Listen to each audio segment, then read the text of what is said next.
When this fucking beat drop, you already know what fucking time it is. Daily Dose is on now. Check it out, y'all.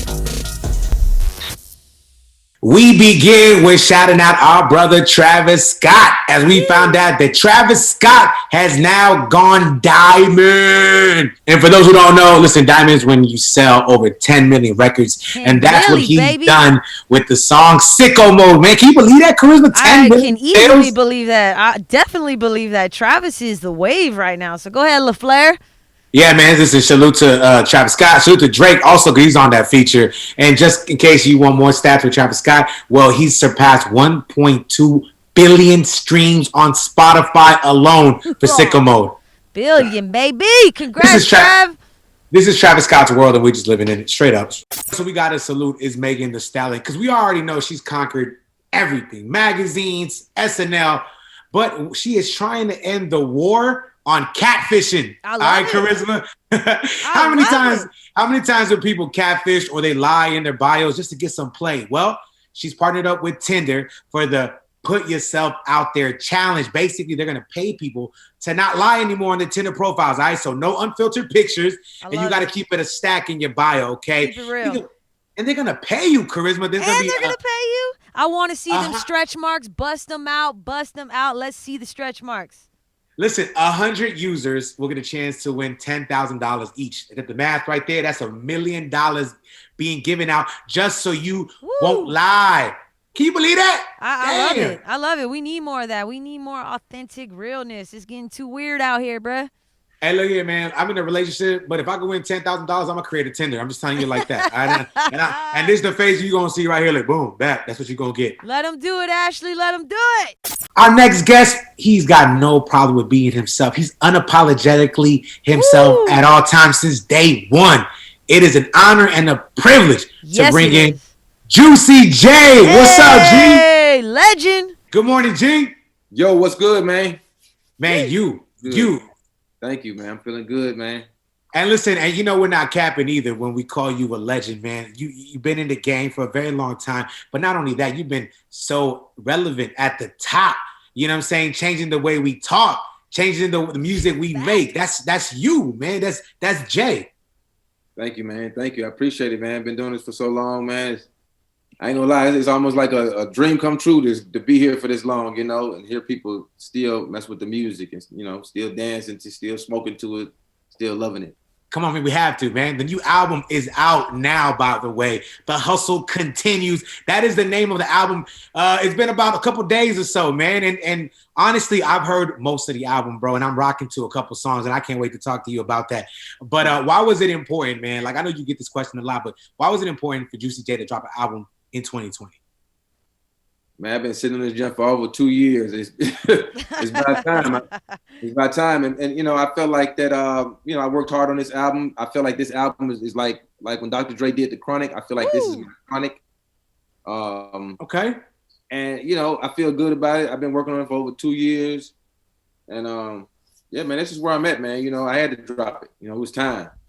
Yeah, and you know what you did is you called in some of the homies you already know.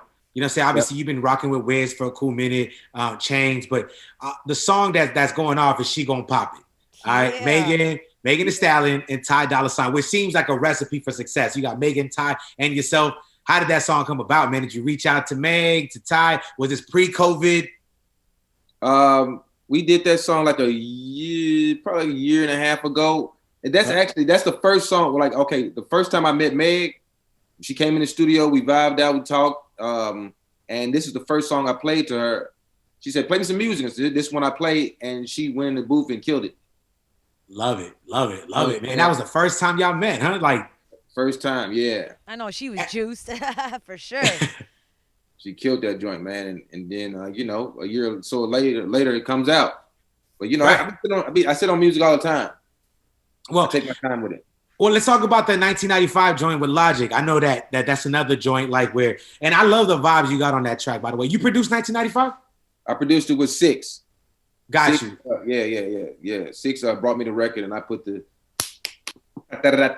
boom boom that kicks in, you know. yeah. Like that gave it that 3-6 Mafia vibe, and you know, Six did his thing on them sampling. You know, he killed it. Yeah, and Logic did his thing too. Let's show love. Oh yeah, of course. Yeah. I was talking about. I'm just talking about the production, all the lyrics, Logic. Woo, gas. Let me ask you something. Like, isn't it a trip? Because we've been talking about your longevity, right? And we talked about how long you've been doing this at a high level. And then you got artists like Logic, who he has his reasons, but he's announced his retirement already. Isn't it a trip how you see cats that like tap out? That just not just tap out, but essentially tap out or just move on from the music. Does that trip you out? Well, as far as Logic, you know, that's my best friend. So me and him talk all the time. Like that's something. You know, he just got married. He got a baby. You know, he wanted to take a break from it. So I mean, that's true. And these songs I recorded with him were songs we did, you know, a while ago before he announced his retirement. Like, word, okay. You know, She Gon' Pop It was when we actually did these records, we did both of them at the same time. So She Gon' Pop It was supposed to be for my album, and the other one was for his album. And so he had to turn his album in. Is like a deadline. The last album he just dropped, he said he had a deadline, so it was gonna take a minute to get the samples clear. So he asked me, said, "Man, you want to put this on your album?" I was like, "Hell yeah!" You know, shit. Well, damn, that's John hard. And we shot it. I drove from Vegas to Utah. We shot a video, and the rest is history. Everything is up. My man, there it is. That's how it works. I mean, listen, you get a call from Juicy J, you got to pick that phone up. You know what I'm saying? Like, I mean, like I said before, you're a part of shaping the way music sounds now, or even continues to move forward. Have they approached you? And by they, I ain't talking about the police, man. I'm talking about Timbaland. I'm talking about Swiss Beats. Have you been approached to do a Verzuz yet? You know, long time ago, I'm gonna say long because I ain't gonna say, well, it's not that long, but I mean, if it was in 2020, it was like 10 years ago, because that's what 2020 feels like. Yeah, for real. When they first started doing the Verzuz, they had DM'd me, but I never knew, you know what I'm saying, till later on, which is crazy. And I check my DMs because I really never check my DMs like that. It's like it's a time that Drake DM me. I never check it, and I flex. Yeah, checked it like a year or so ago, and I was like, "Fuck," you know what I mean? Like, yeah, because I never check my DMs. Hold on, man. So, hold on. I know Tim or somebody got your number. I know. Hold on, Carisma. That light flash was like, yeah, yo, Drake DM me, and you know what I'm saying? I ignored him for a year. What happened with that Drake DM? Was this for music that we haven't heard yet?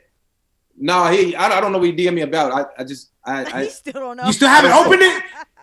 I opened it, but I opened it like it was like a year because I never checked my DMs. You know what I'm saying? It was like I think it could have been weeks to a year later. Like it was crazy. Like because I never check them. So I checked my DMs, and the same situation happened with Timbaland. Man hit me up, and then I was like, "Fuck," and I hit them back, but they didn't hit me back yet. But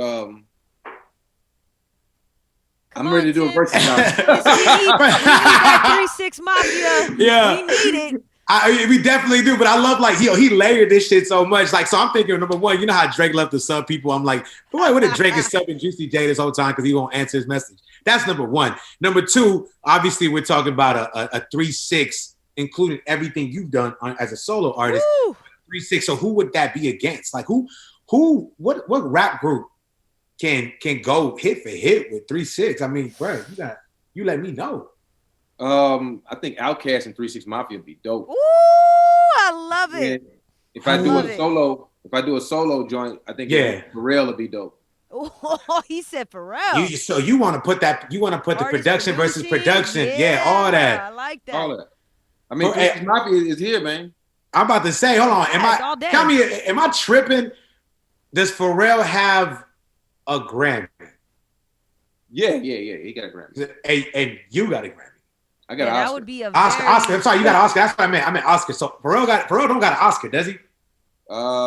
No, I don't think so. That's right. You know what I'm saying? So put your Grammys up against my battle. Oscar and let's go. That's what you try. That's what I heard, man, in my earphones. Maybe I'm tripping.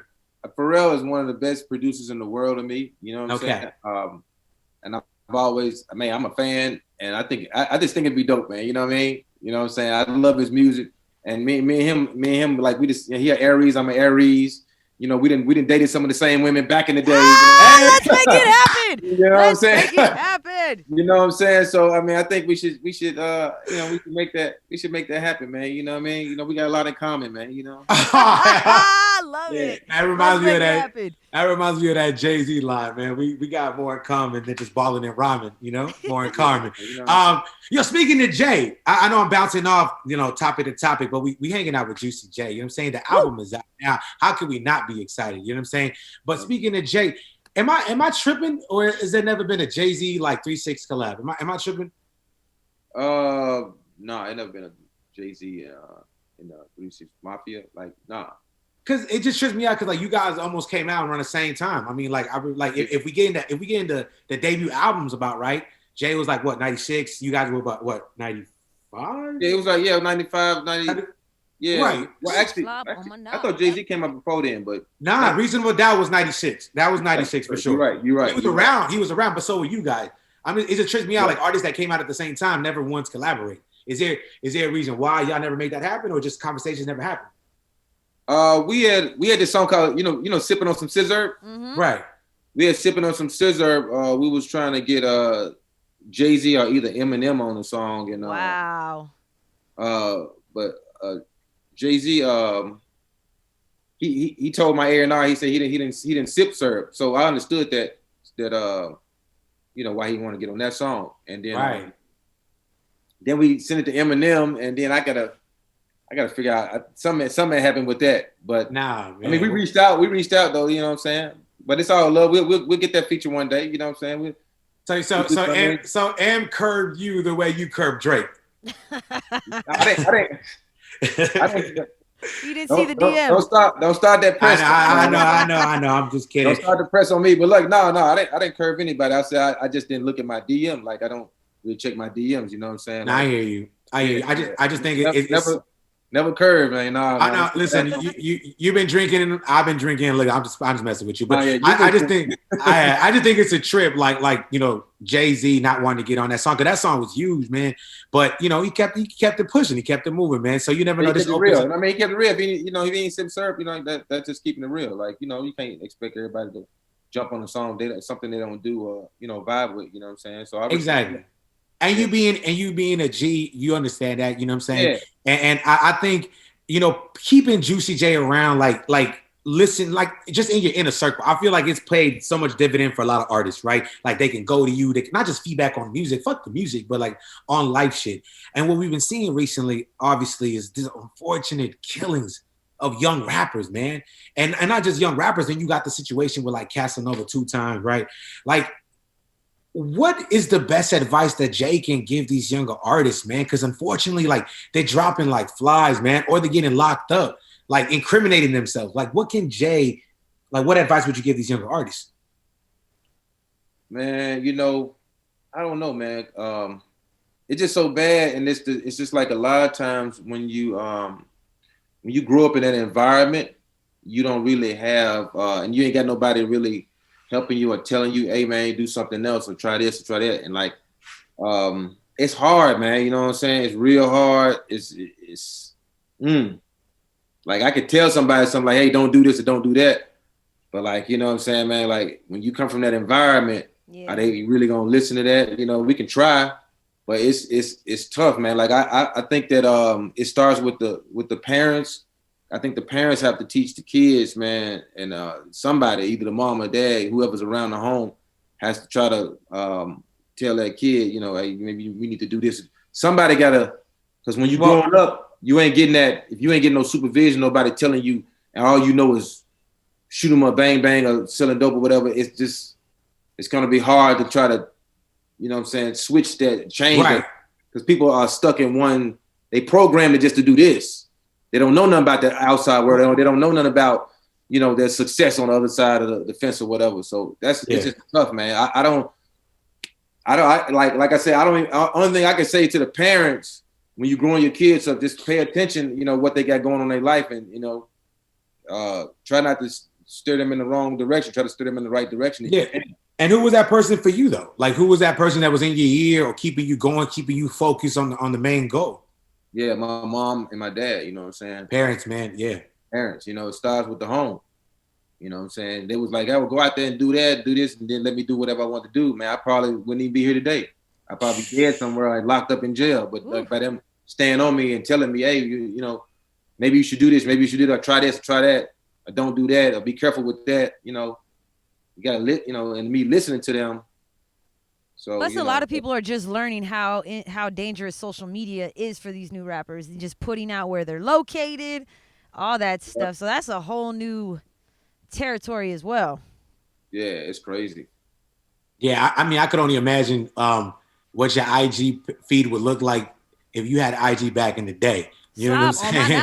I'm just saying, bro. Like, so I want to talk about obviously the Hustle Continues is out now. Go stream that, everybody. Yeah. Like, you know what I'm saying? He got songs with Megan, Ty, Logic. Chopper. Come on now, that's the homie too. That's a young cat. Woo! Yeah, Memphis to LA, and I definitely got to get into that. But I want to talk about the hits because we mentioned these hits, and there's so many. Like, and you got the variety. Slob On My Knob. We can talk about bands that make her dance, and then you got the super pop hits with Katy Perry. Which one, when Outside is open and you're performing, gets the biggest reaction, Juicy? I say Slob On My Knob.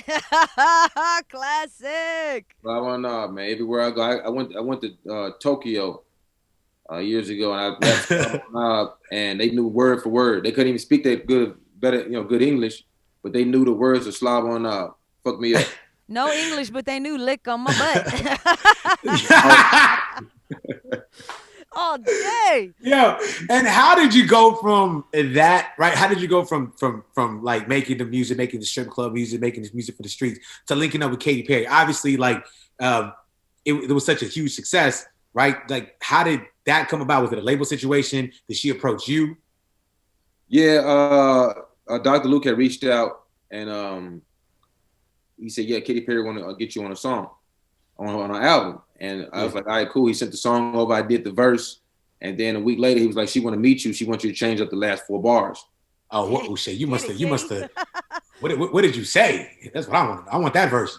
I can't remember. I need to go back and pull that up because it was a historic time because I actually wrote that last 4 bars over like 5 or 6 times. You know what I'm saying? Just to try to make sure she liked it. Yeah. So I went to the studio with her, and like I said, I did so many. I did the last 4 bars over like 5 times. She listened to each different versions, but she liked the first one I did, the one she rejected. And it was something, I don't know, something about the way it sounded. So she told the engineer to put some highs on it, put some mids or something on it. And then she was like, oh, it's perfect. I like this version. It's perfect. The first one you did. Like, I was like, oh, cool.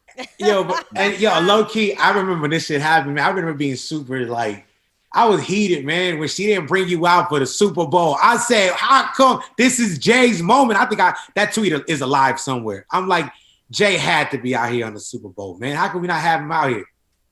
Well, the way they had the show, they didn't have it like that. They had her doing different, like she doing like what they call a melody or whatever, the medley, whatever of music. So that's just how it happened. I mean, I was just happy the song was on the Super Bowl. You know what I mean? They had to I'm a you know. Hell yeah. But listen, man, we out here celebrating the new shit, man. The hustle continues. It is out now. Like I said, he lighted one up.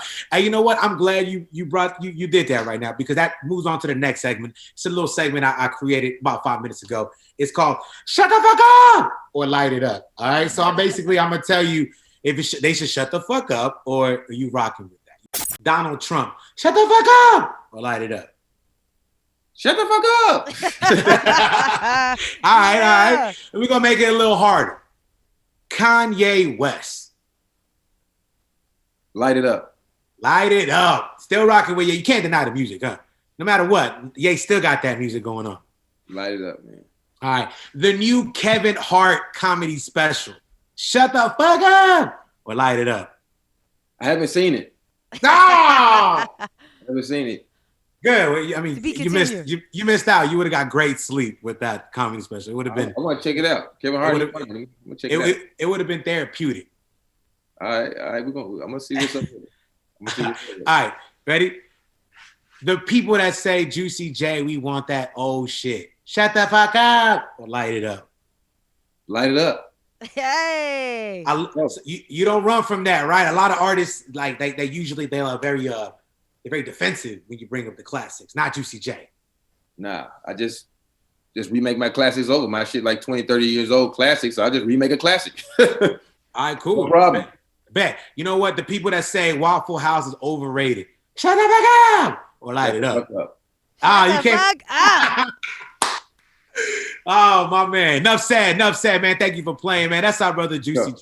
The hustle continues. It is out, man. Go stream that, Jay. Like I said, it's a pleasure. One of the coolest cats in the game, man. Just keep on doing what you do, man. You already know it's family. Memphis to LA. We always got love for you over here. Hey, that's right. Sir, thank y'all, man. Appreciate it. Hey, man, we got to stay trippy, man. Let's get it. Peace. That's Juicy J, y'all. Peace. Thank y'all. When this fucking beat drop, you already know what fucking time it is. Now, check it out, y'all.